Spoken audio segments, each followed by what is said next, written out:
No, I think that's a great question. Do you call someone on their mobile phone? Do you call them on the landline? I get this a lot, and I'd have to say actually through the years I've changed, because I think culture has changed.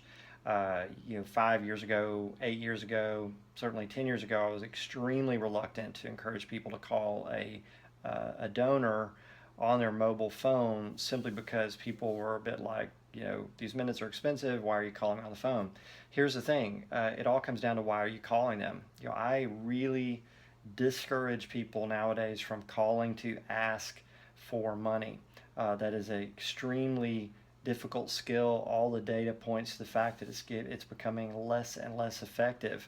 But if you're making phone calls like we've been teaching you, if you've been making phone calls to say thank you and to give people a report on the impact of their giving, to follow up on written communication that reports to them on the impact of their giving, then people are excited to get those phone calls. Now, the first 10 seconds may be a little awkward, but as soon as they realize that you're calling just to say thank you and we sent you this report, I just wanted to see if you had a chance to read that.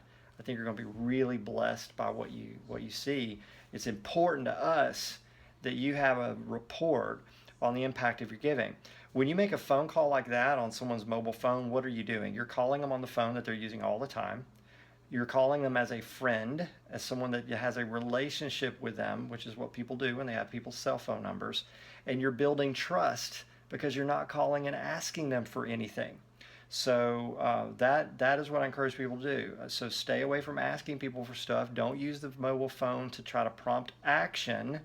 Use the mobile phone call as a follow-up. You'll be amazed actually at the way people respond to this, because now you're doing things that are in keeping with an authentic, positive relationship rather than a taking relationship, or sales type relationships. Very important. So if you have people's mobile phone numbers, you have the most valuable piece of information you could possibly have about them. Use it wisely. So does that make sense?